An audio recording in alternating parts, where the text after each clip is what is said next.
La vida privada, la vida íntima i amagada de Rita Hayworth, que no té res a veure amb la dona que més o menys el món coneix a través de la pantalla, que és una dona doncs, assertiva, directa, segura de si mateixa, fent fatal, i és la dona de la pantalla. És la fantasia, és una fantasia masculina. I la dona real, sí, és la que no és Rita Hayworth, sinó que és Margarita Carmen Cansino, que és una dona que és absolutament tot el contrari d'aquesta de la Rita Hayworth. És a dir, és una dona submisa, obedient, callada, apallissada per 3 dels 5 marits que va tenir, un altre va patir violència psicològica i mai no va defensar els seus drets. Mai. O sigui, són dues dones que no tenen res a veure.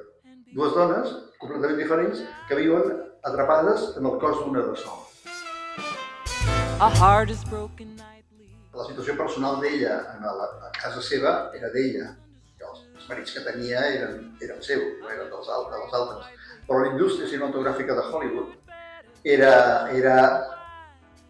està edificada sobre un fal·lus. És a dir, era un món d'homes, però no només un món d'homes. Si fos només un món d'homes, hi ha homes fantàstics.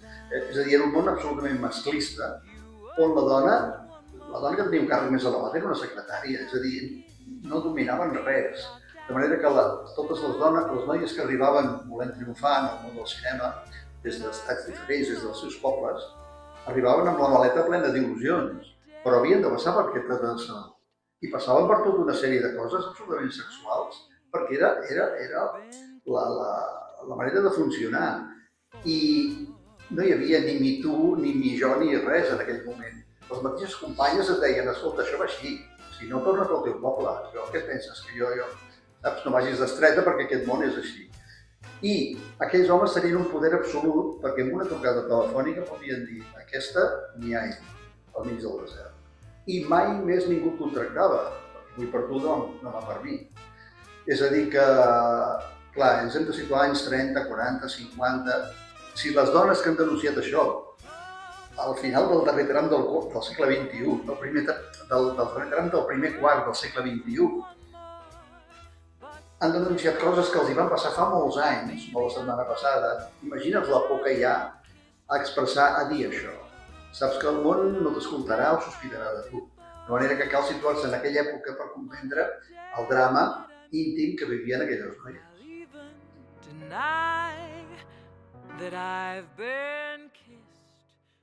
Bé, en aquella època aquelles noies estaven indefenses perquè tot això no existia. Les xarxes han ajudat a difondre xacres socials, això sí, és a dir, la part bona de les xarxes és aquesta.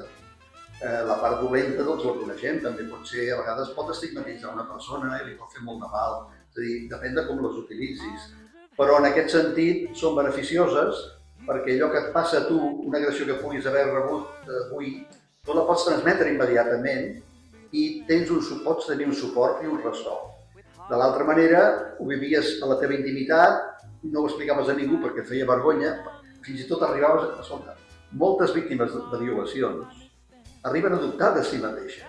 És a dir, arriben a tenir un sentiment de culpabilitat de dir, potser jo vaig dir... Clar, i a vegades l'inductor d'això és la policia o el jutge, o l'advocat de la part contrària del violador. És a dir, fixa't tu si és pervers i si costa sobreposar-te a això i has de tenir molta assertivitat i, en fi, cal molt de coratge. Però bé, les coses van canviant a poc, però bé, al primer món. Som uns privilegiats. El domini masculí és de tota la història de la humanitat. O sigui, l'home ha dominat sempre, gràcies a la força física. El fort sempre té una capacitat de dominar si ha de guanyar-te per la força. De manera que això ha afeblit la dona perquè no es podia defensar de les agressions físiques. Per tant, ha dominat sempre. Quan el món s'ha anat civilitzant, la força ha perdut relleu i calen altres coses, no? Però clar, la cultura de dominació que ha tingut l'home, naixem amb aquesta cultura. I com que tot ens dona suport, no en som conscients del comportament masclista que tenim en molts detalls que a vegades són imperceptibles, que fins i tot moltes dones ni els noten. I moltes mares intueixen als fills que la meva mare em deia que jo a la cuina no hi entrés. Això era masclisme, però ella no n'era conscient d'això, ella considerava que un home no entrava a la cuina perquè tenia altres feines a fer. Saps? Sí, és a dir que, clar, la societat és una societat patriarcal i absolutament falocràtica. I això costa molt de vèncer, a poc a poc, es va fent, es va fent.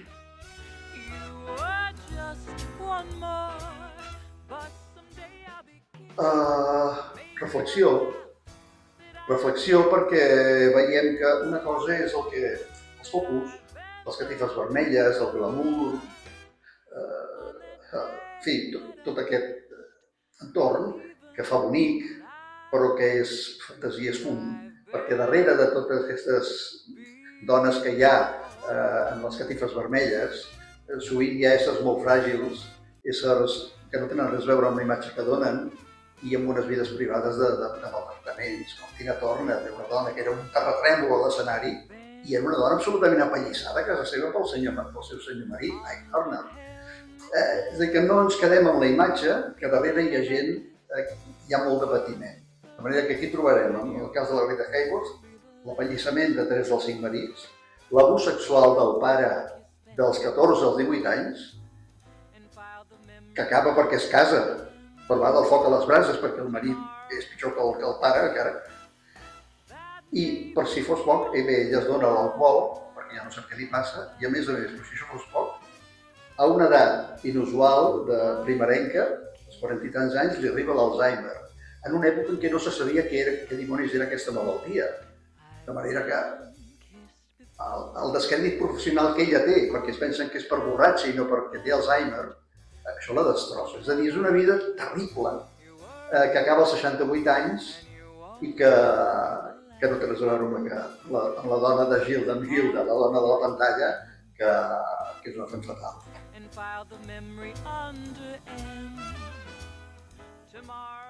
És la festa més meravellosa que he vist mai a la vida. O sigui, és la festa més brillant, radiant, esplendorosa que he vist mai a la vida, no aquí, a Catalunya, a qualsevol país del món.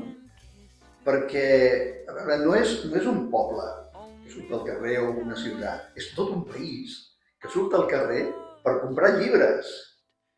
O sigui, és que no hi ha, és fantàstic, és tan meravellós veure que la gent surt al carrer per una cosa tan cívica, una civilitat tan extraordinària com és comprar llibres i tornar a casa amb llibres sota el braç. I que, a més, a sobre, per si fos poc, es regala una flor, una rosa. És meravellós. De manera que no m'estranya que els turistes, que ho veuen per primera vegada, no oblidin mai això. Per mi és una festa meravellosa, però hem d'anar en compte, perquè fa uns anys ha agafat una tendència mercantilista de promoció del llibre mediàtic, del més venut, i d'associar el llibre més venut al millor, etc. I això pot desvirtuar el principi fundacional de Sant Jordi, que és el llibre protagonista, no el llibre mediàtic, no l'autor mediàtic, és el llibre.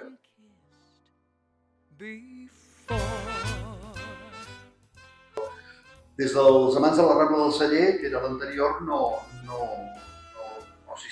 participava. I sí, signarem llibres i... No, però el que és maco és perquè pots parlar amb els lectors.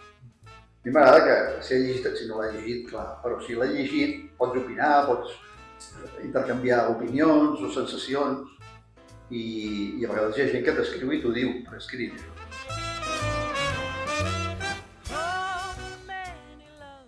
Sí, a Sant Cugat de la Una, era el plaça del monestir, a la Bacus. I el dia 20, el dissabte anterior, el 23, a la Rambla del Celler, amb la taula d'escriptors tota la tarda. Molt bé. Molt bé, moltes gràcies. That I've been kissed